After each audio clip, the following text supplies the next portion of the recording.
Por si fuera poco, el más reciente éxito de la compañía había sido Kingdom Hearts, de nuevo con grandes ataques vistosos y combos. Taro tomó buena nota de ambos, en especial de la saga de Nomura con Disney, con las que comparte tantos paralelismos que podríamos hacer un vídeo entero sobre ello.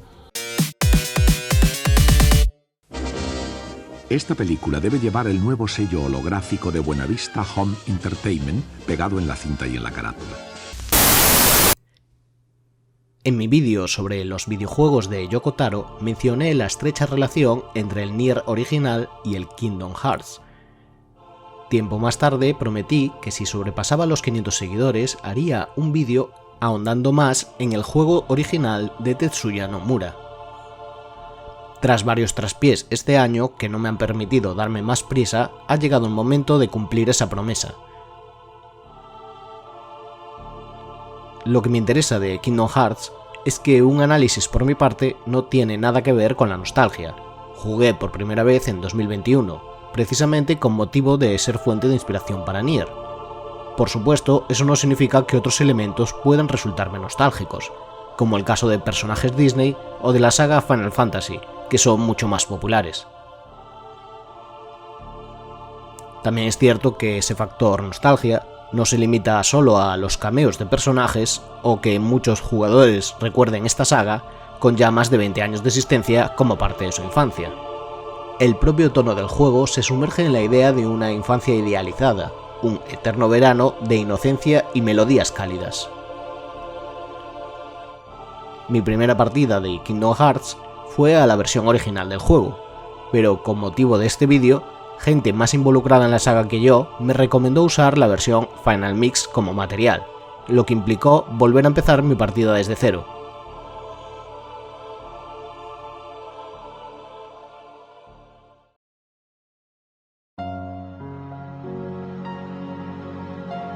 Desde el comienzo, los juegos con licencia fueron un reclamo sustancial en el medio. Ocurre que, sobre todo con la popularidad de las consolas domésticas, la mayoría de estos juegos con licencia eran shovelware, es decir, mierda a paladas.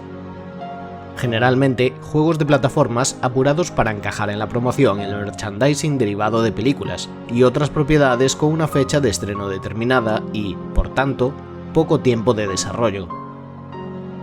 Pero, curiosamente, mientras Disney experimentaba su renacer como empresa de animación a principios de los 90, sus juegos eran consistentemente aceptables, o incluso muy buenos. DuckTales,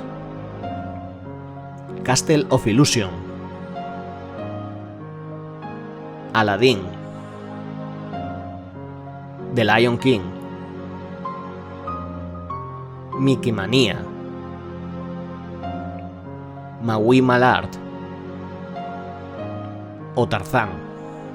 Por supuesto, siempre hay excepciones, como el juego de Toy Story, pero la media era muy positiva. Para el comienzo del siglo XXI, los estrenos simultáneos de películas de Disney con su correspondiente juego, sumado a los mayores costes de producción, dieron con una rebaja de expectativas en la calidad de los mismos, de los que, a decir verdad, no parece haberse recuperado.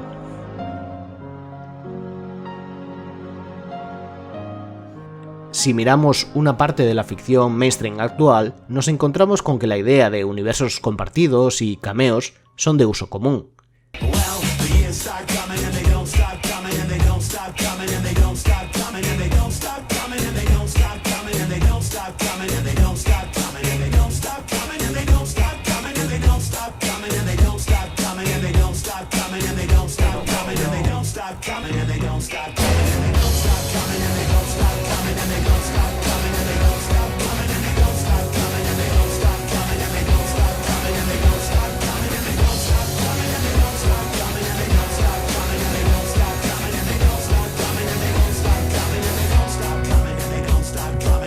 Los crossovers de personajes parten desde los elementos de teología sincréticas hasta autores que utilizan un mundo y personajes para diferentes novelas con distintos puntos de vista y narrativas que interfieren entre sí.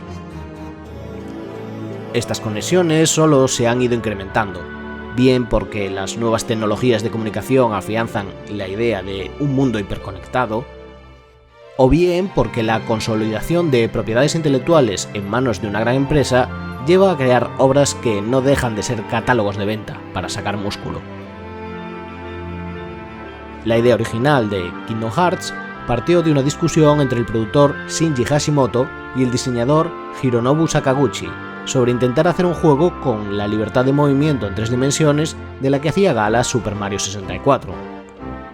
La cuestión de fondo es que un juego que compartiera las mismas mecánicas no tendría un interés similar sin la presencia de un personaje conocido. Y la popularidad de Mario solo tenía comparación con personajes Disney. Tetsuya Nomura escucharía esta conversación con la idea de que, si se pudiera llevar a cabo el proyecto, le gustaría dirigirlo. Esta idea siguió en la cabeza de Hashimoto cuando tomó el viaje de ascensor más famoso de la historia de los videojuegos, aquel en el que se cruzaría con un ejecutivo de Disney con el que tenía cierta familiaridad, puesto que Square y Disney habían compartido el mismo edificio de oficinas en Japón. En aquel momento, Square se encontraba en una situación extraña. El éxito sin precedentes de Final Fantasy VII en Occidente había catapultado a la compañía hasta lo más alto. En pleno auge, Sakaguchi había planteado la idea de llevar a la compañía a ser un fenómeno transmedia, explorando no solo juegos y sistemas de conexión online, sino otros medios. De aquellos objetivos saldría Final Fantasy The Spirit Within, la película con la que buscaban situarse como vanguardia de una revolución digital con actores virtuales. La aventura cinematográfica de Sakaguchi se saldó con una estimación de cerca de $100 millones en pérdidas, y críticas poco optimistas, cerrando para siempre esa puerta y creando una importante deuda. A todo ello se le sumaron distintas circunstancias, como el retraso de Final Fantasy X o la aparición de Xbox, que suavizó las tensiones entre Sony y Nintendo y diversificó el mercado de consolas tras la desaparición de importantes rivales como Sega. La situación económica era tan delicada que la compañía se vio lanzada a una fusión con un antiguo rival, Enix. Se daba la circunstancia de que Square había pensado en este proyecto cuando se encontraban en su mejor momento, y ahora, en aprietos, sacaban el producto al mercado. Entretanto, Nomura, entregado a su tarea, había luchado para que el proyecto estuviera protagonizado por un personaje original y no uno ya existente en el catálogo de Disney. Con un equipo de más de 100 personas en tareas de producción entre las dos compañías, el escrutinio era inmenso. Sakaguchi animaría a Nomura a que fuera más ambicioso con el proyecto si quería ver algo de éxito, aspirando a que fuese tan intrincado como un juego de la serie Final Fantasy. Nomura reescribió una historia más simple y escogió los mundos y personajes de Disney en función de la variedad de espacios y situaciones que podían otorgar a la aventura. La selva de Tarzán, el mundo submarino de la Sirenita, el desierto de Aladín. El uso de los personajes Disney fue favorecido por Bob Iger, entonces presidente de la compañía, con dos grandes excepciones. Los personajes y sus mundos debían ser fieles a sus respectivas películas, sobre todo en lo relativo a su comportamiento. Y Mickey Mouse solo podía aparecer en una escena, ya que la empresa tenía miedo de que su mascota corporativa se viera inmiscuida como imagen de un posible fracaso.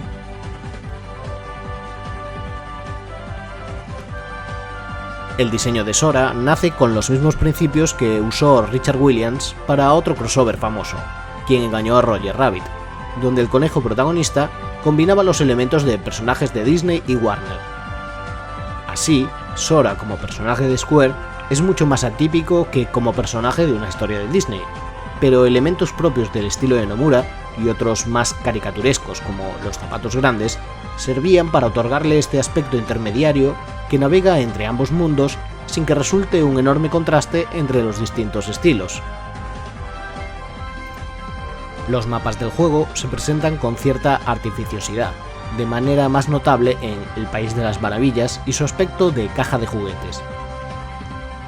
Esto le confiere al juego la sensación de estar entrando en distintas estancias de un parque de atracciones, muy apropiado para Disney, si bien las mecánicas no están tan orientadas a ser colecciones de minijuegos como a otorgar la variedad de escenarios de un JRPG.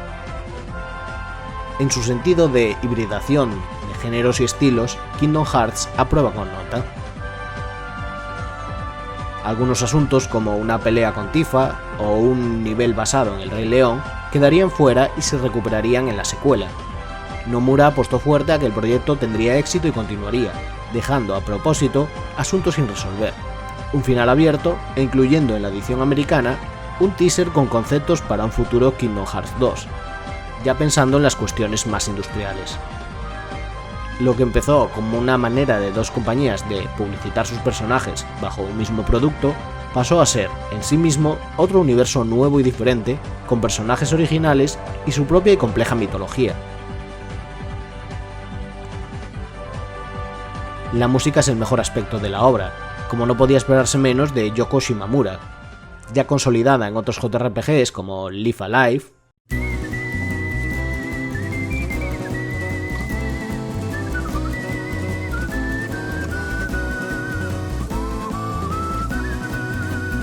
Breath of Fire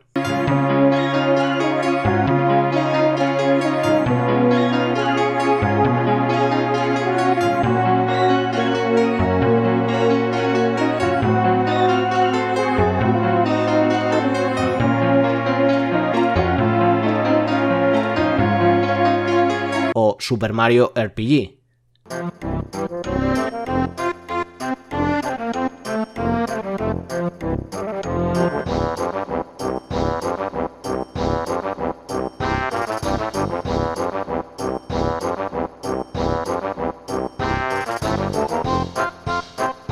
Las ambiciones de este proyecto dan rienda suelta a un estilo orquestal rico en matices y completamente memorable, que toma la naturaleza mixta de Kingdom Hearts al otorgarle la clásica magia estilo Broadway de los clásicos Disney con la épica melancólica de los Final Fantasy.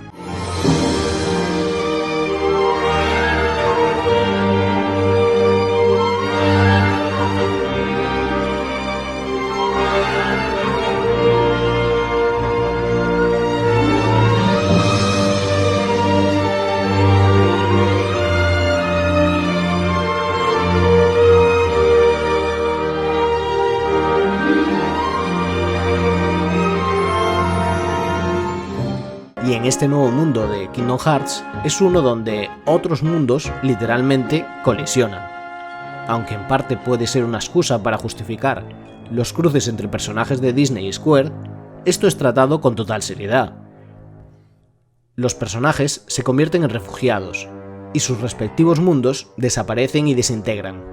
Sí, es cierto que esos mundos pueden renovarse y volver a su estado original, pero la experiencia en sí se presenta como un acto traumático.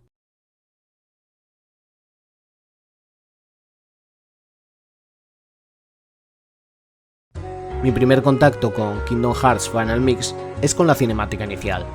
Más que una secuencia introductoria, es una pieza ambiental que sirve para describir las intenciones del juego para con su protagonista, presentando problemas con dualidades, cambios de mundos y la pérdida de la identidad propia. Es ya habitual que el tema central de muchos JRPGs sea el paso de la infancia a la edad adulta. El juego nos lanza al vacío, literalmente, para un tutorial muy básico pero indispensable.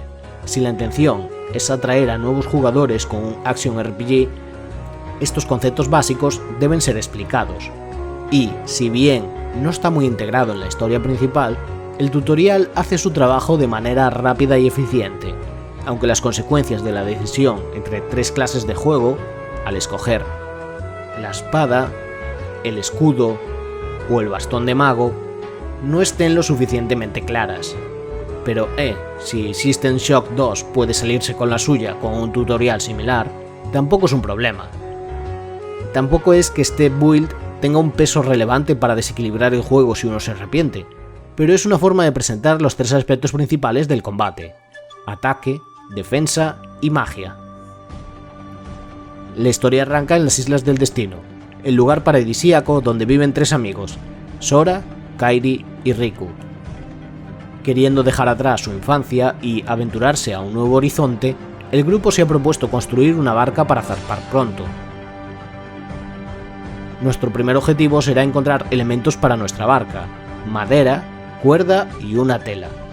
El primer tronco de madera es imposible perdérselo, lo cual es una buena idea de diseño para incentivar al jugador. Los siguientes elementos requieren más atención y es una excusa para familiarizarse con los controles y el entorno en un espacio controlado, hablar con los personajes e incluso entrenar con ellos. En las Islas del Destino también podemos entrenar nuestro combate con sus habitantes, que además supone una oportunidad de ganar nuestros primeros puntos de experiencia sin ninguna penalización. Son tanto un entrenamiento sobre cómo conseguir esa experiencia como una forma con la que el jugador sepa a ciencia cierta cómo reaccionar a diferentes ataques. Tidus ataca hasta 2 veces seguidas, pero nos sirve para practicar el parry.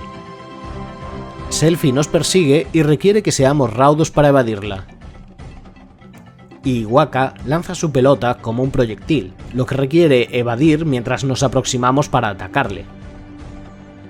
Riku es el más complejo, con variedad de ataques pero vulnerable en el aire y a los combos, lo que supone que sus ataques no están tan telegrafiados y requieren buenos reflejos. Para decidir el nombre del barco, Riku te reta a una carrera. Las normas y el recorrido no quedan muy claras la primera vez que juegas. Además, los problemas con la cámara y alguna inconsistencia en el salto la hace algo frustrante.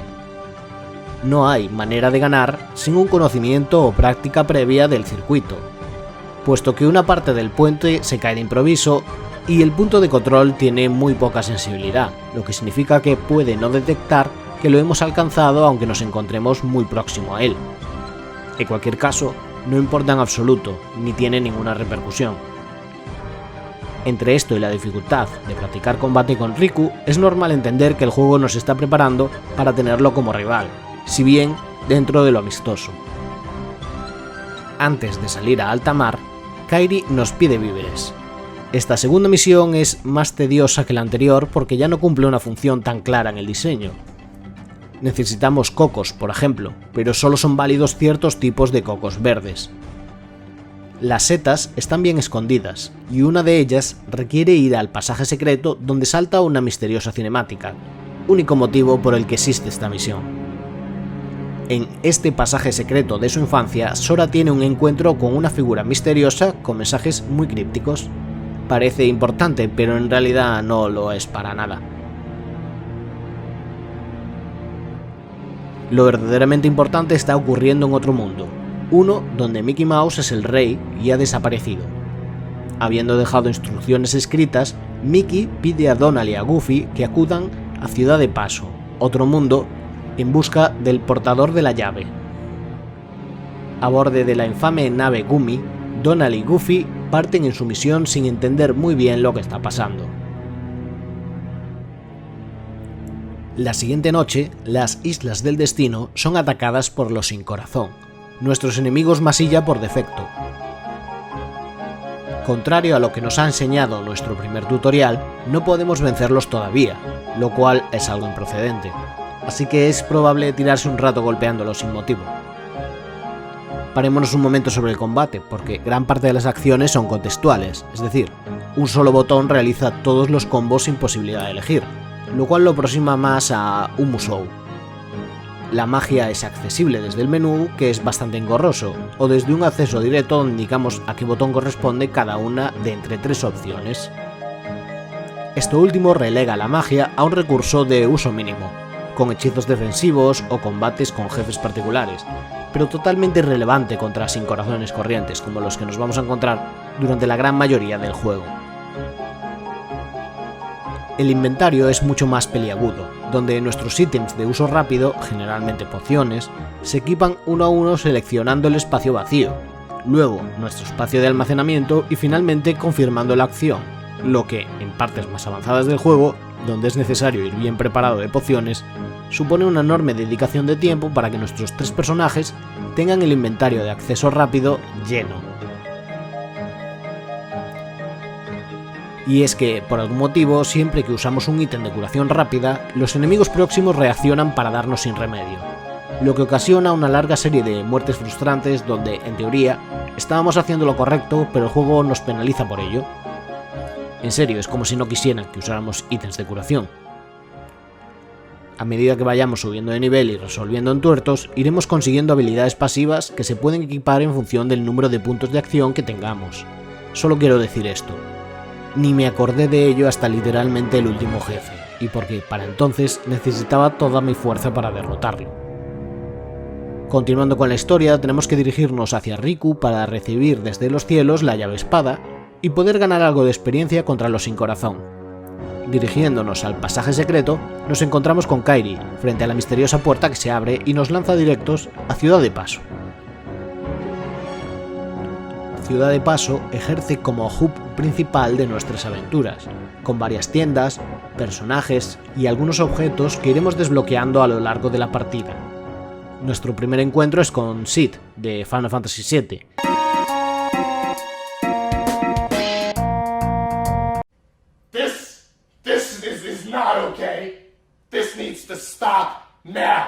Que lleva a la tienda de accesorios. Podemos vagar por la ciudad enfrentándonos a nuevas escaramuzas de sin corazón sin tener muy claro cuál es nuestro objetivo. La realidad es que hay que activar 3 eventos donde Goofy y Donald están buscando a Squall Lionheart, el protagonista de Final Fantasy VIII. Como es necesario recorrer un buen número de pantallas para que estos eventos se activen y no tenemos un objetivo principal, parece ser un buen indicador del tono que nos espera en el juego. Mundos pequeños y compactos, pero que tenemos que recorrer varias veces y explorar a conciencia. Quien se encuentra primero con Squall es Sora. Squall reconoce la llave espada y decide poner a prueba al mocoso con un duelo frenético. El enfrentamiento con Squall no requiere que ganemos para avanzar en el juego, pero lo cierto es que es relativamente sencillo derrotarlo si se esquiva con cierto tino y se ha practicado en las Islas del Destino. Una vez terminado el combate, Leon, pasa a explicar que los sin corazón consumen corazones y la única forma de defenderse es con la llave espada, aunque más adelante en la historia veremos que Goofy y Donald se defienden de ellos sin problemas. Es igual. Por su parte, Donald y Goofy se encuentran con Aerith, recuperada de haber sido el pincho moruno más famoso de los videojuegos.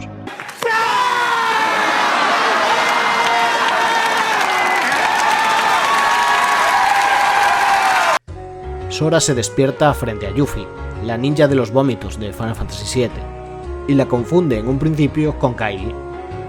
Leon y Yuffie explican a Sora que alguien llamado Ansem ha estudiado a los sin corazón, y esos estudios se encuentran desperdigados en distintos mundos.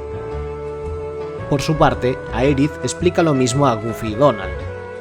Nuestro objetivo parece ser recorrer esos mundos y usar la llave maestra para activar varias cerraduras, evitando la invasión de los sin corazón. Recorriendo Ciudad de Paso, Sora se encuentra frente a una armadura encantada.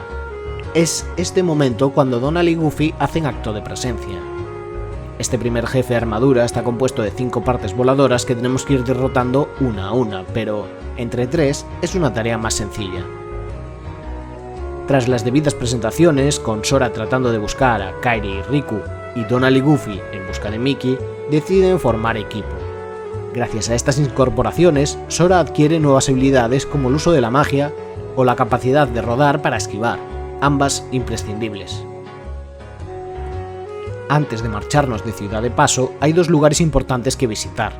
La primera parada es la casa de Merlín, donde también se encuentra el Hada Madrina, que nos proporciona invocaciones de personajes Disney al más puro estilo Final Fantasy, y el libro de aventuras de Winnie the Pooh, con el que no podemos interactuar hasta que encontremos algunas de las páginas ausentes. El otro lugar es inevitable, y es la casa de los 101 dálmatas, ahora mismo solo ocupada por los 2 padres que han perdido a sus 99 hijos. Es nuestra tarea recuperar a los cachorros a lo largo de varios mundos, sin duda el coleccionable más cruel de la historia de los videojuegos. Para viajar a otros mundos vamos a hacer uso de la nave de Donald y Goofy, la nave Gumi. Dejadme deciros cuánto odio la nave Gumi desde la primera vez que me subí a ella. 30 millones de células componen mi cuerpo y si cada nana Armstrong de ellas estuviera grabada la palabra odio, no equivaldría ni a la millonésima parte del odio que siento en este instante por esa nave. Nave Gumi, te odio. Hate. Hablando en serio, los segmentos de viaje entre mundos con la nave Gumi, a modo de Ray Shooter, no funcionan nada bien. No puedes mantener la posición a donde apuntas y a veces es difícil ver si estás esquivando los obstáculos. Algunos de los objetos que aparecen en esta sección no está claro si son destruibles o no. No son secciones difíciles, pero son muy frecuentes y relativamente largas. El sistema del garaje, donde podemos mejorar la nave Gumi, es tan confuso y farragoso que su propio tutorial dentro del juego está escondido en un submenú y dura hasta 10 minutos mostrando toda clase de comandos. Han pasado 9 años entre Star Fox y la salida de Kingdom Hearts, y por alguna razón, exceptuando el apartado gráfico, la nave Gumi sale peor parada aun siendo la más reciente. Kingdom Hearts salió entre el lanzamiento de Sin and Punishment y el lanzamiento de Red. Aunque no sea su mecánica principal, es tan tediosa que me pregunto por qué no encontraron una manera de hacerla mejor. Entiendo el porqué de estos segmentos. La variedad que ofrecen al saltar de un mundo a otro parece necesaria dentro del loop del juego que propone, pero la ejecución solo daña al conjunto. Es un minijuego obligatorio, al menos hasta que conseguimos una pieza que nos permite saltar de mundo en mundo automáticamente, que lastra el ritmo y que no es divertido por sí solo. El primer mundo que visitamos es el de Alicia en el País de las Maravillas. Tras seguir al conejo blanco, como es habitual en estas historias, Oh, my paws and whiskers! I'll be late.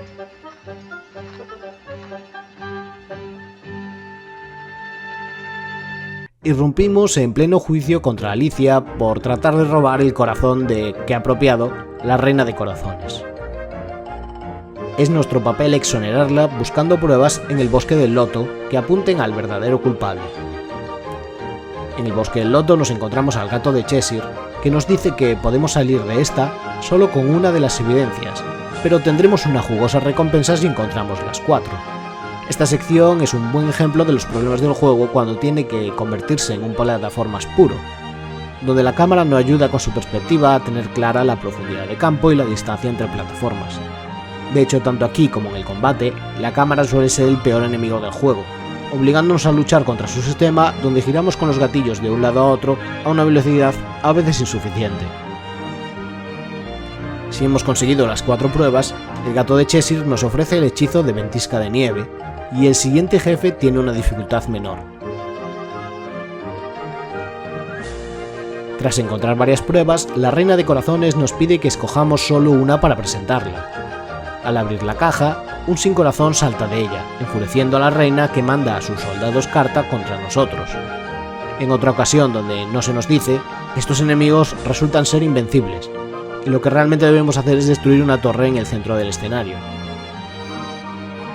Cuando la confusión termina, Alicia ha desaparecido de su jaula, al parecer secuestrada.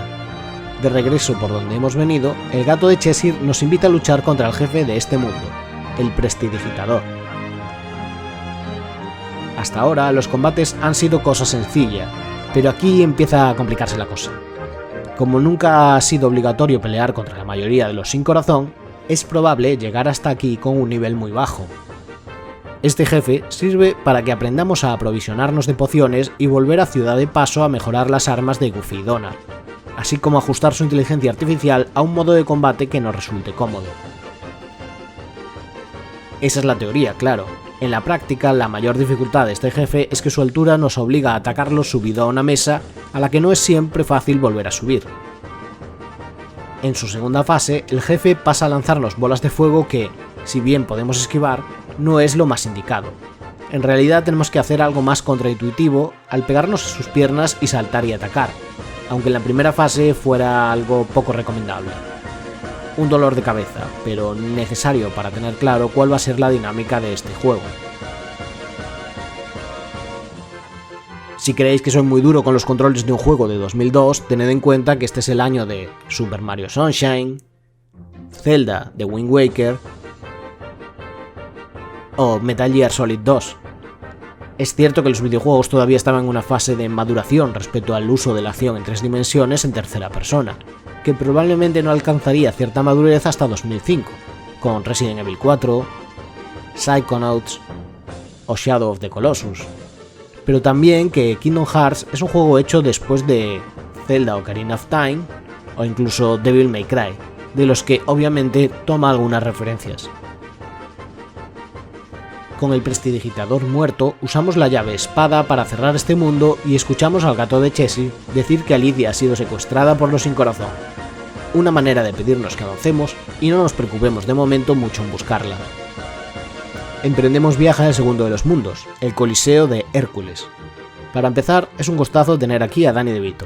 I gotta spruce this place up for the games.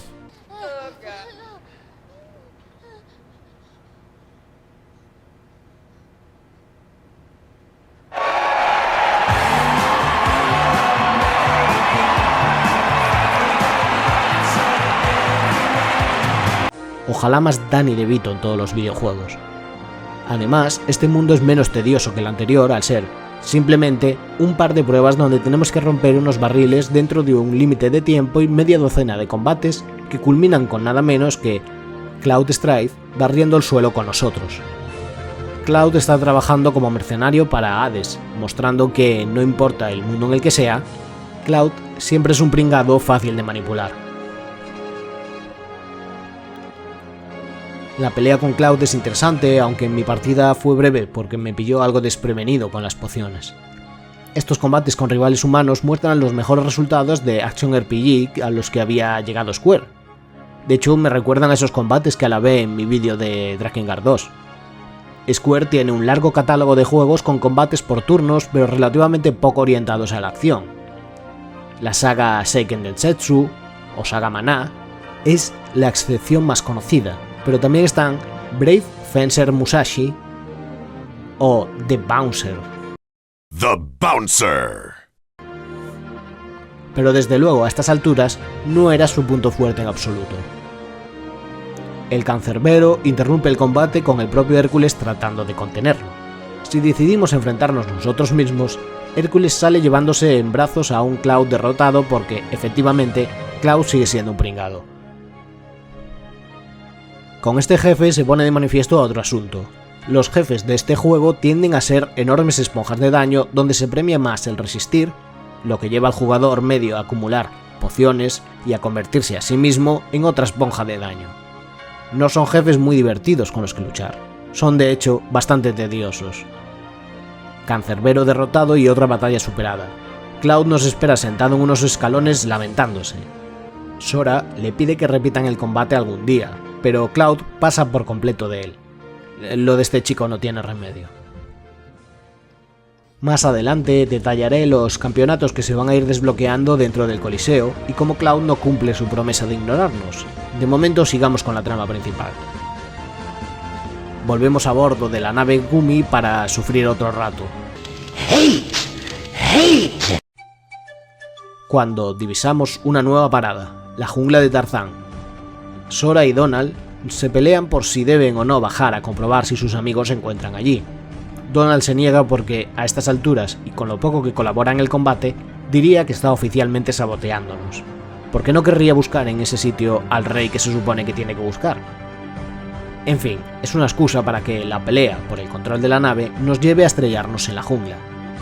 Y es que, como esta es mi primera experiencia completa de Kingdom Hearts, no estaba al tanto de lo famoso que es el hecho de que Donald apenas usa su magia de curación cuando la necesitamos. Siendo el más débil del trío, Donald resulta casi inútil en los primeros compases del juego, solo siendo algo más aceptable a niveles superiores.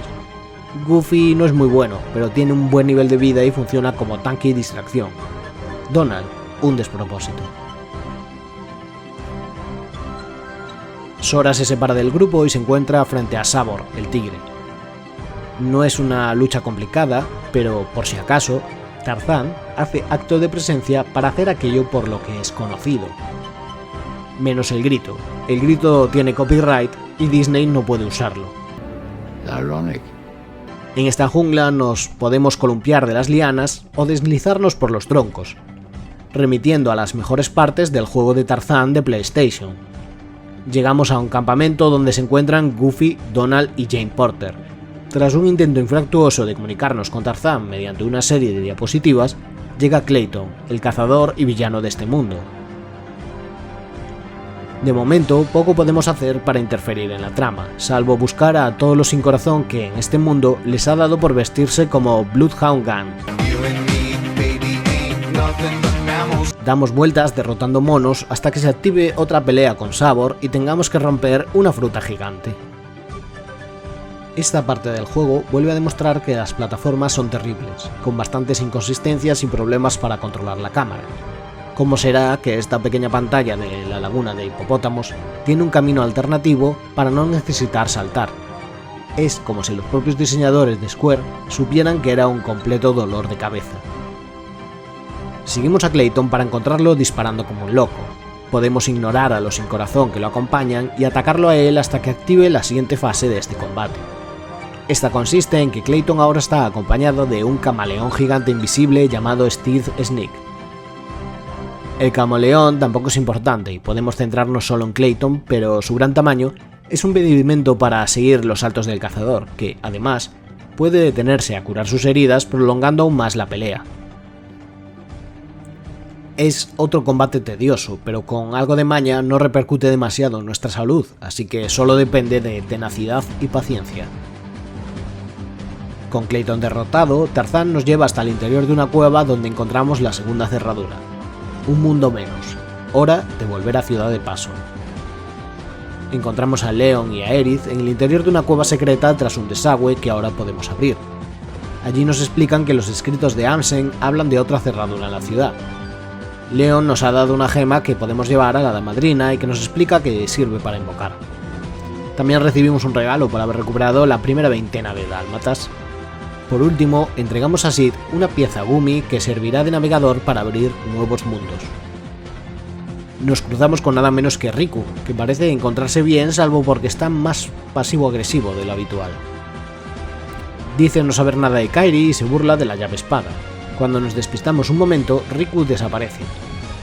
Leon y el resto del grupo nos hablan de Maléfica, que parece estar detrás de esta invasión de sin corazones y buscando las cerraduras. Ella misma nos espía y manipula a Riku tratando de convencerle de que Sora lo ha reemplazado por Donald y Goofy, a pesar de que el propio Sora le ha dicho hace 5 minutos que lo echaba de menos y lo estaba buscando. Evidently. Now he values them far more than he does you. Flashback. Riku! Riku! I've been looking for you, and Kairi too, with their help. We've visited so many places and worlds, looking for you. Okay, so you're coming with us, right? End of flashback. Si arreglamos la torre del reloj y hacemos sonar las campanas 3 veces, la plaza del segundo distrito nos muestra la cerradura de este mundo. Pero antes tendremos que volver a enfrentarnos a la armadura, o, mejor dicho, a una versión mucho más peligrosa. En su segunda fase, esta armadura mejorada cambia de orden sus miembros y tiene giros muy dañinos. Antes de dirigirnos a nuestro siguiente destino, debemos volver al Coliseo porque la nave Gumi hace más paradas que el autobús de mi pueblo y el concepto de un destino directo no existe aún. Allí se está celebrando el primero de varios juegos donde tenemos que resistir a una maratón de combates. Nada especial y completamente opcional, pero una buena manera de ganar experiencia. El final de este primer torneo es otra armadura, pura rutina a estas alturas. Aterrizamos en el planeta Orientalismo, también conocido como Agrava, donde el visir Jafar se ha hecho con la ciudad en busca de una cerradura, como bien nos informa la princesa Yasmín escondida en una esquina tras unas cajas.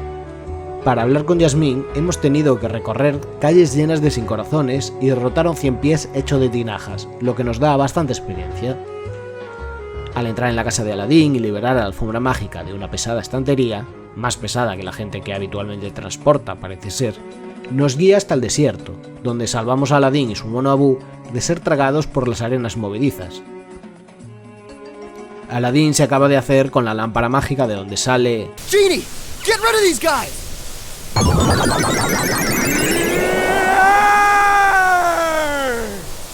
Wish number 1 coming right up. No Robin Williams. En realidad es la voz de Dan Castellaneta, intentando no sonar demasiado como Homer Simpson. Sale más barato que cumplir el contrato que Williams estipuló con Disney de no usar la voz del genio en productos derivados. Ni incluso aquí podemos escapar de la gran rata. Para entrar en la Cueva de las Maravillas tenemos que enfrentarnos a su guardián tigre. Lo principal es atacarle en los ojos, pero la distancia es demasiada, lo que obliga a Sora a aprovechar los momentos en los que el guardián baja la cabeza para saltar sobre ella y tratar de mantener el equilibrio. No llega a ser Shadow of the Colossus, pero una vez que se entiende el objetivo, la pelea resulta más edificante. El interior de la cueva está llena de sincorazones que pelean sin parar, trampas de vapor y piedras que buscan empujarnos para caer a un lago subterráneo. Una tortura hasta alcanzar la sala del tesoro. Más allá, encontramos a Jafar dando parte de su búsqueda maléfica, que huye nada más ver a Sora. Why not explain the situation to that boy Riku? Doing so may actually prove useful to our... Wait a second, are you Maleficent?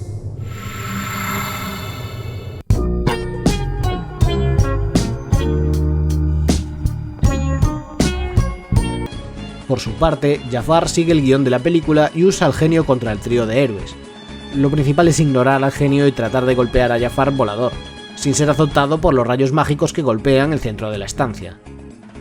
Trepar desde alguno de los 4 salientes es imprescindible, aunque el movimiento de Jafar a veces lo sitúa en puntos difíciles de alcanzar y cambia con más rapidez de lo que podemos seguirle, lo que hace que la estrategia menos agobiante sea quedarse en un buen sitio y esperar a que Jafar se pare en un punto próximo. Viendo cerca su derrota, Jafar se convierte en genio y la pelea cambia.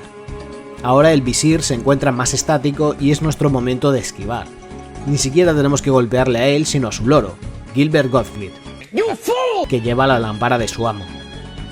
Gilbert Gottfried y Danny DeVito están los dos en el mismo juego. Este es el auténtico poder de Nomura. Devolvemos a Jafar a su lámpara, pero Jasmine es secuestrada. Al menos podemos cerrar este mundo, aunque suponga que la Cueva de las Maravillas se venga abajo. La huida de la Cueva de las Maravillas tiene lugar a bordo de la alfombra mágica en una escena que se parece al videojuego Aladdin in Nasira's Revenge. Es muy breve y ni siquiera hay que esquivar mucho para superarla. Definitivamente un recurso más visual que una mecánica en sí. Extrañamente se controla mejor que la nave Gumi. Tenemos 2 nuevos mundos para elegir, pero no importa cuál tomemos como destino. El juego ha decidido por nosotros que vamos a ser tragados por Monstruo, la ballena de Pinocho. Geppetto no puede controlar a su hijo de madera que se pierde en la profundidad del cetáceo. Es nuestra tarea ir a buscar en un entramado de cavidades gástricas en las que es mejor no pensar demasiado. En el interior de la ballena también se encuentra Maléfica hablando con Riku. Al parecer, a Riku le interesa Pinocho, pues es una marioneta con corazón. ¿A quién quiere salvar Riku con un corazón? Todavía es pronto para saberlo. Este encuentro es optativo y podemos perdérnoslo si, una vez llegados a Monstruo, no avanzamos y decidimos progresar en otros de los mundos. Pero es aún, siendo un dato minúsculo, algo que informará mucho más sobre las motivaciones de Riku.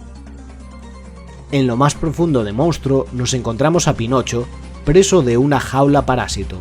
Debemos enfrentarnos a la jaula 2 veces, con la segunda siendo mucho más dura y rodeada de un lago de ácido que nos hará la vida imposible. Derrotado el parásito, Riku huye y Pinocho es rescatado. Volvemos entonces a los otros mundos que se nos han abierto.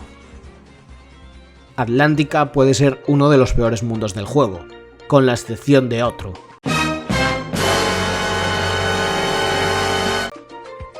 El mundo submarino de la Sirenita empieza con un tutorial obligatorio sobre cómo movernos bajo el agua, lo cual ya avisa de la tortura que va a ser esto. A las dificultades de manejar la cámara se le suma ahora moverse en un mundo submarino tridimensional, con mareas, corrientes de agua y enemigos. Aunque no es lo mismo navegar en un entorno tridimensional, es difícil no encontrar comparaciones con el juego The Little Mermaid 2, que cubría el argumento de la primera película así como de la secuela directa a vídeo. Convertidos en abominaciones marinas, acompañamos a Ariel por varias pantallas algo retorcidas hasta llegar a su refugio. Allí Flounder, compañero de Ariel, nos habla de un pez que puede navegar contra las corrientes. Se trata de un delfín que se encuentra en una zona previa y al que podemos agarrarnos cuando pasa a nuestro lado. El delfín nos lleva a una nueva zona de un barco hundido, donde investigamos para encontrar el tridente de cristal, que parece que encajaría con un sello en la guarida de Ariel. Pero cuando queremos abandonar el barco, un tiburón viene a atacarnos. No constituye ni tan siquiera un mini jefe, porque es, en este punto del juego y después de haber pasado un monstruo, muy fácil de derrotar. Al insertar el tridente en su sello, Tritón, rey del mar y padre de Ariel, hace acto de presencia dispuesto a aguar la fiesta submarina. Úrsula, bruja del mar, confunde a Ariel para hacerse con el tridente de su padre y gobernar los océanos. Eso nos obliga a hacerle frente, volviendo al barco hundido y encontrando un pasaje que nos abre Sebastián para acceder a la guarida de Úrsula.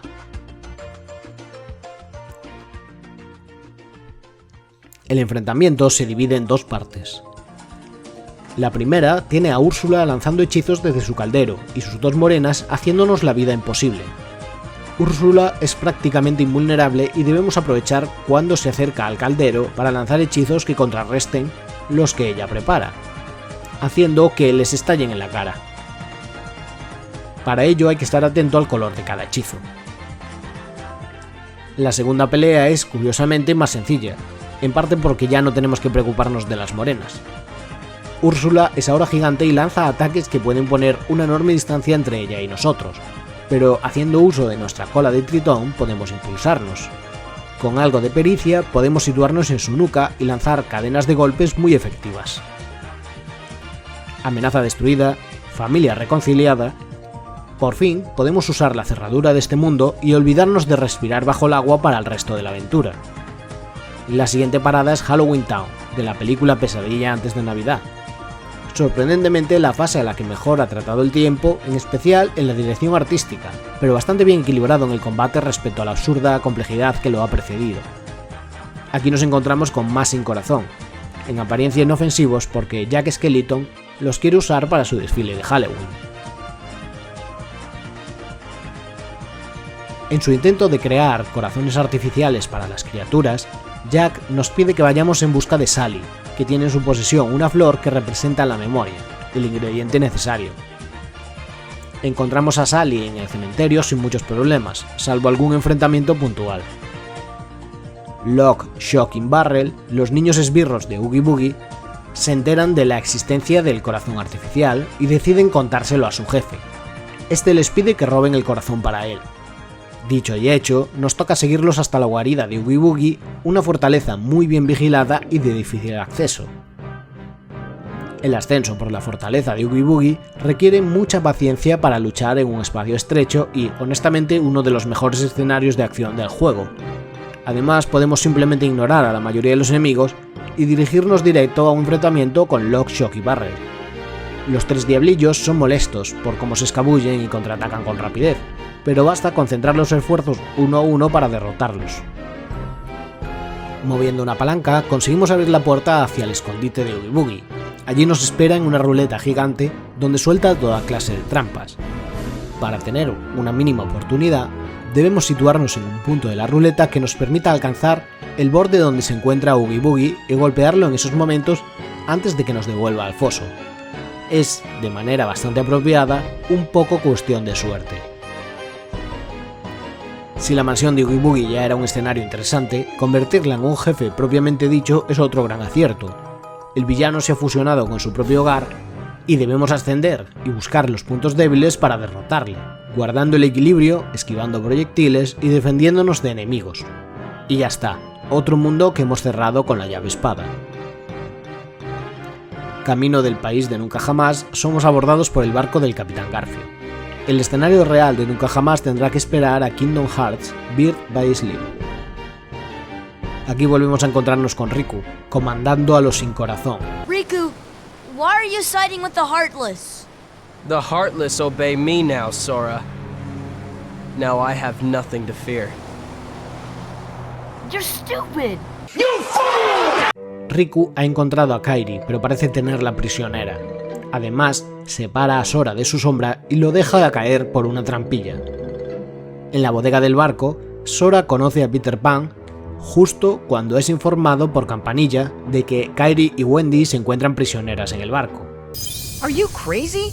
There's no way I'm gonna leave Wendy there. She must be pretty jealous. I know writers who use subtext and they're all cowards.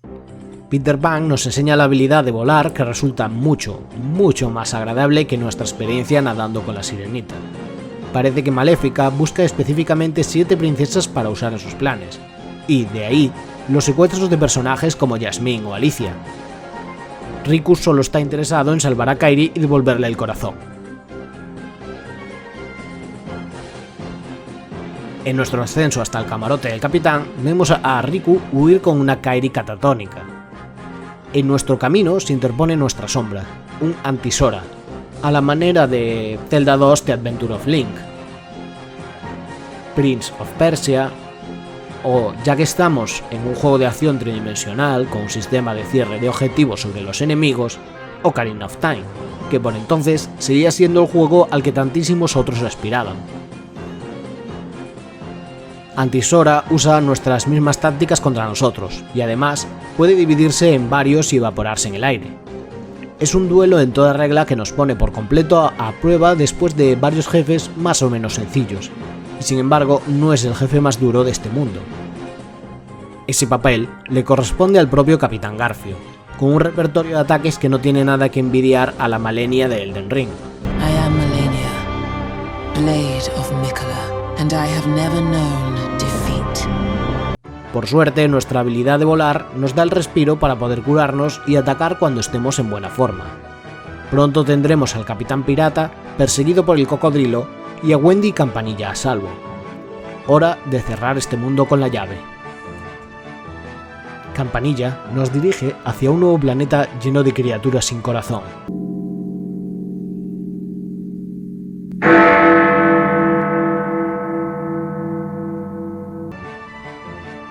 Allí, el Big Ben esconde otra cerradura en la que usar la llave espada. Se trata de golpear las manecillas de uno de los 4 relojes para que esté en sincronía con los otros 3. Resuelto esto, solo nos queda volver a Ciudad de Paso con la nueva pieza de la nave Gumi, pero antes una parada en el Coliseo para ponernos al día con 2 torneos. En uno tendremos que hacer frente en la final tanto a Leon, con el que ya hemos luchado, como Yuffie, cuya rapidez lanzando proyectiles y curando a Leon la convierte en nuestra prioridad absoluta. El siguiente torneo incluye una nueva pelea con Cloud y un enfrentamiento con Hércules, donde debemos tirarle barriles para tontarlo y que pierda su protección de semidios. Antes de afrontar la última parte del juego, conviene revisar bien todos los mundos por los que hemos pasado. En la Cueva de las Maravillas de Agrava, en una plataforma en el interior de la Cámara 6 de Monstruo, en la biblioteca del Doctor de Halloween Town o en la guarida de Ariel, encontramos páginas sueltas del libro de Winnie the Pooh. La última página es nuestra recompensa por encontrar al menos 51 de los dálmatas. Con todas las páginas, ahora podemos poner rumbo al bosque de los 100 acres. Creía que no había más odio en mí tras tener que pasar por varias rutas con la nave Gumi, pero eso es porque aún no conocía el bosque de los 100 acres. Este mundo opcional es básicamente una colección de minijuegos que ni siquiera tenemos que completar para desbloquear el mundo completo. Tenemos que ayudar a Winnie the Pooh y sus amigos en secuencias como espantar a las abejas de un árbol por el que Winnie asciende con un globo para robar miel, evitar que Tigger aplaste las zanahorias del conejo, golpear el balancín de Winnie para que salga disparado y pueda ver desde lo alto la cola de Eeyore, batear nueces desde una jarra, imitar el orden de saltos de tocones de Tigger y jugar al escondite en un barrizal llevando a Winnie como lastre. Es terrible la sensación de que Winnie es un personaje completamente inútil del que tenemos que hacer de niñera supera con mucho lo divertido que pudieran resultar estos juegos. Son tareas ingratas. Por suerte, al haber hecho todos los minijuegos, independientemente de nuestros resultados, el libro se cierra con su cerradura. Se acabaron los juegos. Hora de volver a la historia principal. O no, porque todavía tenemos al menos 48 dálmatas por rescatar. Es opcional, pero el hechizo que recibimos como recompensa final, Aeroga, es el mejor hechizo defensivo del juego y lo vamos a necesitar. No podemos dejar ningún rincón del mapa sin recorrer. Hollow Bastion es el último de los mundos que vamos a explorar. A la entrada de este castillo nos encontraremos a la bestia de La Bella y la Bestia, encarándose con Riku. Cuando Sora interviene, Riku le quita la llave espada. Siguiendo las instrucciones de su rey, Donald y Goofy abandonan a Sora por Riku al ser este el nuevo portador de la llave. Al menos Bestia se une a nosotros y nos acompaña al interior, ahora armados con la triste espada de madera con la que empezamos. En el recibidor de Hollow Bastion volvemos a cruzarnos con Riku, momento que aprovechan Goofy y Donald para volver a cambiar de bando. Recuperando la llave espada, Sora y Riku tienen un nuevo duelo del que el primero sale victorioso. Lo que sigue es un aburrido puzzle que combina ascensores con distintas rutas intercambiables y libros que reordenar. Hollow Bastion es uno de los peores mapas para explorar, pero supongo que esto es inevitable estando tan cerca del final. Finalmente llegamos ante Riku y Maléfica antes de que ésta use las princesas para abrir la puerta a la oscuridad. La pelea con Maléfica tiene dos partes. En la primera invocará a Sin Corazones muy duros para protegerse y disparará magia desde su plataforma voladora. Es cuestión de insistencia golpeándola sin descanso hasta que pase a su segunda fase, convertida en el famoso dragón de la Bella Durmiente.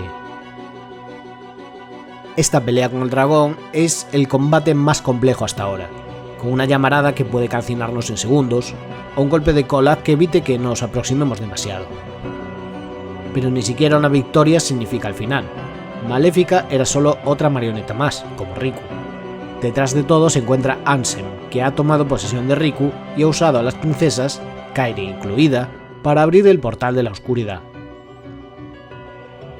Otro duelo con Riku, o más bien con Ansem, dentro del cuerpo de Riku, supone un nuevo desafío.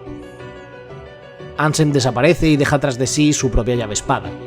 Pensando en cómo devolver el corazón a Kairi, Sora usa la llave de Ansem para sacrificarse a sí mismo y que Kairi recupere la consciencia. Riku consigue detener a Ansem para que Kairi, Donald y Goofy escapen de Hollow Bastion, pero atrás ha quedado un sin corazón, el propio Sora. El Sora sin corazón camina hasta la entrada de Hollow Bastion siguiendo a sus amigos.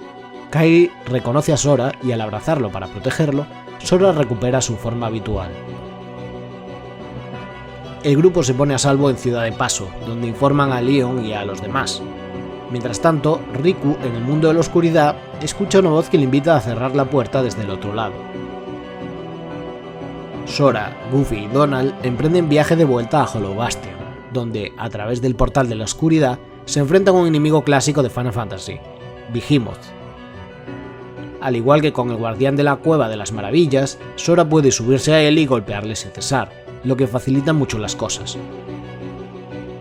Cerrando Hollow Bastion es hora de volver al último campamento del Coliseo. Se trata de 50 combates donde podemos hacer descansos cada 10 enfrentamientos. En esta maratón volveremos a combatir con Yuffie, Cerbero y Cloud y Leon en pareja. La nueva incorporación es Hades, cuyo desafío supone toda una clase en esquivar sus ataques de fuego que cubren casi toda la arena de combate. En lugar de ser el final de este campeonato, aún nos quedan 10 combates más, que culminan con el Titán de Piedra, un enemigo muy fácil de derrotar. La última parada será, apropiadamente, el fin del mundo. Cerrar este mundo supone que todo vuelva a la normalidad, o al menos eso nos dicen, lo que también implica que los mundos volverán a estar separados e inaccesibles entre ellos. Recorrer el fin del mundo supone una serie de arenas de combate con la posibilidad de transportarnos a mapas alternativos de los mundos que hemos visto. En realidad parece diseñado para recoger cuanta más experiencia mejor de cara al enfrentamiento final. Apenas hay plataformas ni mucho menos puzzles en esta zona, así que vamos directos a un jefe previo a encontrarnos con Ansem. Se trata de la misma reencarnación de la oscuridad y el mal, el demonio Chernabog de la película Fantasía. Un gran detalle su aparición, pero como jefe es prácticamente una copia de la Úrsula gigante, así que con colocarnos en su nuca y golpear, pronto morderá el polvo. Un par de Behemoths más tarde, aparecemos en el último escenario, las playas de la Isla del Destino. Aquí nos espera Ansem, en la que es la mayor maratón de jefes finales que recuerdo desde Final Fantasy III. La primera fase de Ansem consiste en él flotando sobre nosotros y atacando con su sombra que, en ciertos momentos, puede maldecirnos o paralizarnos. esta parte es asequible gracias a la ayuda de Goofy y Donald. Antes de entrar en su segunda fase, repetimos el combate del tutorial con el demonio de oscuridad, pan comido. Ansem vuelve, pero ahora no podemos contar con Donald y Goofy. Además, sus ataques son más agresivos y rápidos y cubren mucho más terreno. Es uno de esos combates que conviene memorizar para prever el tipo de ataque que vamos a recibir y esquivar o reaccionar de la manera más adecuada. Esto supone un combate lento y largo, pero tras varios intentos, factible. Si eso no nos parece suficiente, Ansem nos transporta al mundo del caos. Behold the endless abyss. Within it lies the heart of all worlds. Kingdom Hearts. Convertido en una monstruosidad, digna de jefe final de Final Fantasy, porque esto es uno de los grandes fuertes de los diseños de Nomura. Otra vez sin Donald ni Goofy, tenemos que atacar a Ansem mientras esquivamos láseres y espadazos. A estas alturas, tras 3 combates seguidos, estamos casi sin recursos, lo que hace de esta fase la más difícil de todo el juego. Encima, un error en el código de mi partida hacía a Ansem invulnerable, lo que me llevó varios días descubrir. Temporalmente podemos entrar en el interior del mundo del caos, donde nos encontraremos a Goofy y a varios sin corazón. Golpeamos uno de los núcleos de Ansem para volver al exterior. Ahora el enfrentamiento es con el morro de este barco de carne. Tenemos que tener cuidado con una especie de torretas que nos disparan y reaparecen. Goofy apenas va a resistir aquí, sirviendo como mera distracción por un breve periodo de tiempo, pero nosotros siempre podemos alejarnos para recuperar fuerzas, si es que aún nos quedan ítems de vida o magia de curación. Volvemos al interior de Ansem para repetir el mismo proceso y esta vez traer con nosotros a Donald. Con el equipo reunido nos disponemos a golpear el núcleo principal del mundo del caos, sin hacer caso a todos los artilleros que nos disparan, pues el núcleo no es muy resistente. Ahora volvemos al comienzo, a golpear al propio Ansem, pero esta vez con nuestros amigos como distracción. Tampoco van a durar mucho y un ataque de agujero negro nos impedirá movernos con la misma libertad. Pero si has llegado hasta aquí con un poco de cautela, la victoria está casi asegurada. En un último intento, Ansem trata de abrir la puerta de Kingdom Hearts, pero es vaporizado por la luz. Sora, Goofy y Donald corren a cerrarla, observando desde el interior cómo Mickey se encuentra allí con su propia llave, haciendo Dios sabe qué. Y Riku también ayuda a cerrar la puerta desde dentro, lo cual no termino de entender porque también podría salir y empujarla desde fuera, digo yo. La cuestión es tener un momento emocional, donde Riku pide a Sora que cuide de Kairi y a su vez, Kairi vuelve al mundo de las Islas del Destino dejando a Sora atrapado entre mundos. Con los 3 personajes separados, esto pide a gritos una secuela. La versión Final Mix incluye un teaser de Kingdom Hearts 2, pero la historia continuaría antes con el juego de Game Boy Advance Chain of Memories, pero eso, me temo, es historia para otro día. Hay varios jefes finales escondidos en el juego para los más completistas. Phantom es un espíritu que podemos encontrar en el mundo maldito de Londres, al que accedemos si volvemos a hablar con Campanilla en el barco del Capitán Garfio y llevamos a Peter Pan como intérprete. Su debilidad es un núcleo que cambia de color indicando qué tipo de magia o ataque físico le hace daño en cada momento, pero su mayor problema reside en que tiene un ataque de maldición idéntico a los de Final Fantasy, donde un contador desde 10 aparece en nuestra cabeza indicando cuánto nos queda para morir. La forma de ganar tiempo es usar la magia de paralizar en las agujas del Big Ben, lo cual, debo reconocer, es la clase de pensamiento lateral en el diseño de un combate que a mí me gusta. Para llegar a Kurtzisa tenemos que volver a casa de Aladdin y hablar con la alfombra mágica, que nos lleva ante este enemigo que, si bien es un combate largo que depende del uso de la magia de gravedad, es el más fácil de todos los enfrentamientos secretos. De vuelta a Hollow Bastion podemos encontrarnos con un invitado de excepción que aquí es solo presentado como el desconocido. Es un jefe muy duro y sin compasión, con ataques que paralizan y que requiere, como aquella segunda fase de Ansem, memorizar los movimientos y ataques y cómo reaccionar a ellos. Este personaje se supone que es Xemnas, que aparecerá en Kingdom Hearts 2. Por último, nuestros dos últimos enfrentamientos eran en el Coliseo. El primero no tiene mucha complicación. Es un titán de hielo donde debemos usar la llave como un bate para devolver sus ataques, aunque la cámara y los constantes efectos hagan difícil ver lo que está pasando. Cuando recibe muchos golpes de su propio hielo, el titán agacha la cabeza y es el momento en el que podemos golpearle con nuestros combos. Nada más. Y para acabar con la mejor nota posible, Sephiroth. Un duelo de muchísima rapidez y una enorme variedad de ataques devastadores, pero muy satisfactorio en general. La recompensa es una pequeña escena donde Cloud y Sephiroth se reencuentran para volver a enfrentarse por enésima vez.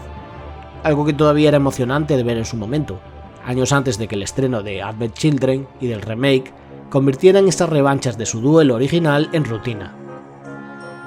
El enfrentamiento con el que acaba Final Fantasy VII era una manera de demostrar que Cloud ya había superado sus traumas, pero como suele ocurrir cuando una obra se convierte en una propiedad intelectual de éxito, el fanservice y la estética acaban por ser más importante que el sentido de la narración.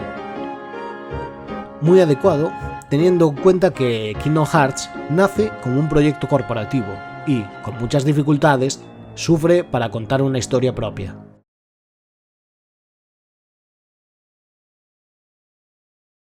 Tetsuya Nomura empezó con un papel anecdótico en Final Fantasy IV y no tendría la oportunidad de lucir su talento hasta Final Fantasy VII. Allí la historia giraba en torno a un joven solitario y quejumbroso que se aislaba de todo hasta que, poco a poco, mostraba su lado más vulnerable a sus compañeros y salía fortalecido de la experiencia. Bueno, al menos en el juego original. Conocido también es su papel como productor en The World Ends With You, donde un joven solitario y quejumbroso que se aislaba de todo. Bueno, ya sabéis por dónde voy. Entre medias, Kingdom Hearts es su propio proyecto. Incluso en la vorágine de licencias que muestra, en esos crossovers, Sora, Riku y Kairi son sus personajes al 100%, y lo que muestra es una visión mucho más positiva. Sora es un optimista incansable, y su llave abre los corazones de todos los personajes a los que conoce, por si la metáfora todavía se le había escapado a alguien. El éxito de Kingdom Hearts llevó a la recién formada Square Enix a replantearse su lugar en el mercado. Un mayor enfoque en la acción era de recibo, y esta nueva corriente se puede ver en títulos tan tempranos como Drakengard, cuyo combate repetitivo contra hordas de enemigos tiene mucho de Kingdom Hearts. Es imposible no hacer el paralelismo entre Sora y Noah de Drakengard 2, cuyo parecido físico es evidente.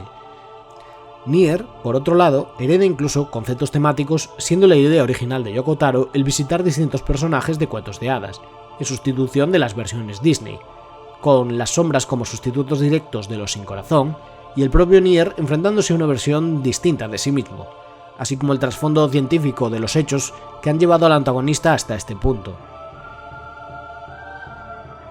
Sin duda, las secuelas de Kingdom Hearts ahondan más en estas dualidades entre cuerpo y alma y las relaciones entre identidad y memoria, aunque al hacerlo entre varios títulos y de un modo más caprichoso, no recibe la misma consideración filosófica por parte de los analistas del medio. Este primer Kingdom Hearts es un juego que quiere hacer muchas cosas. La tarea que tiene entre manos es titánica y es difícil aprobar con nota. Su parte de plataformas es muy mala. Su forzoso minijuego de naves es insoportable. Su combate es el mejor de los aspectos, aunque no está exento de problemas como el uso de la cámara, excusable en parte por lo prematuro de la propuesta. La parte del rol es relativamente escasa, simplificada hasta el extremo de que con frecuencia te olvidas que está ahí.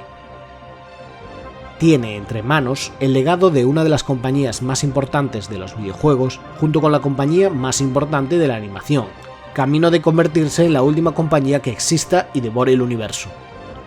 Así que la cuestión final sería: ¿es Kingdom Hearts un buen juego? Porque al margen de las secuelas y el fenómeno fan a su alrededor, cabría preguntarse si este sería un juego notable si existiese solo por sí mismo. Y la verdad es que mi conclusión es un tanto ambigua. Es una obra curiosa que trata el material no solo con respeto, sino que aporta su propia identidad, que, a menudo, es muy superior al desfile de cameos. Quizás por ello su mitología se ha extendido tanto. Esta primera entrega resulta muy directa y sin demasiadas dobles lecturas o volteretas del canon, como sus secuelas. No desentonaría, personajes Disney aparte, como un juego con el título de Final Fantasy, en su presentación del triángulo protagonista y cómo conduce su historia. pero también hereda de ciertos Final Fantasy la tendencia a convertir el último acto en un maratón de enfrentamientos que obliga al grinding de experiencia y objetos. Algunos de sus aspectos opcionales, como los minijuegos, son más engorrosos que satisfactorios. En general, nada en él parece destacar fuera de su contexto histórico. Lo que hace, lo hace medianamente bien y con entusiasmo para ofrecer un producto muy completo, pero nada lo hace destacar como excelente o brillante. Quizás en parte asfixiado por la responsabilidad de llevar dos marcas comerciales a buen puerto. Si por algo se hace evidente que la saga ha resonado con mucha gente es porque decide, con toda la intención, ir mucho más allá de la promesa de producto corporativo que sirvió para financiarlo. No hay aquí lugar para el cinismo. Todo lo que ocurre es planteado desde una honestidad brutal, sin un ápice de ironía, y poniendo buena cara a cualquier posible crítica. Incluso dentro del tópico de resolver las cosas con el poder de la amistad, lo cierto es que Kingdom Hearts no las resuelve, las deja abiertas. Si bien con los ojos codiciosos puestos en una secuela, el final no deja de ser muy agridulce. Por todos los sacrificios y esfuerzos que Sora ha hecho para reunirse y reconciliarse con sus amigos, sus destinos se separan. En el proceso por el que maduramos y pasamos de niño a adulto, no hay un hogar al que regresar, y los amigos de la infancia se pierden en los recuerdos, lo que significa que las dificultades van a venir siempre, pero que hay que recibirlas a corazón abierto. En ese sentido, Kingdom Hearts es muy superior a todas esas parodias y referencias irónicas que lo han convertido en un objeto de burla. Es casi como si toda esa gente consumida por la negatividad sean precisamente los antagonistas de esta historia. Odiar a Tetsuya Nomura porque es popular no te hace interesante, solo demuestra un vacío, una carencia de perspectiva ante abordar las obras por lo que son, y no por lo que te gustaría que fueran. Ese es, precisamente, uno de los grandes problemas de la nostalgia. Creemos saber lo que queremos, y por eso nos enfadamos cuando no lo recibimos tal y como lo esperábamos. Pero si nos dan exactamente lo que pedimos, nunca llegaremos a tener nada nuevo, nada que se abra paso entre las olas de recuerdos infantiles y crezca por sí mismo, y para futuras generaciones. Nunca llegaremos a tener lo que realmente necesitamos. Al aproximarnos a Kingdom Hearts, dándonos aires de superioridad, perdemos la perspectiva de cómo se articula la historia y cómo busca influir en jugadores más jóvenes que encuentran en esta aventura, con Nomura luchando contra los elementos de contratos empresariales, licencias y marketing, una de las narrativas más íntegras del medio.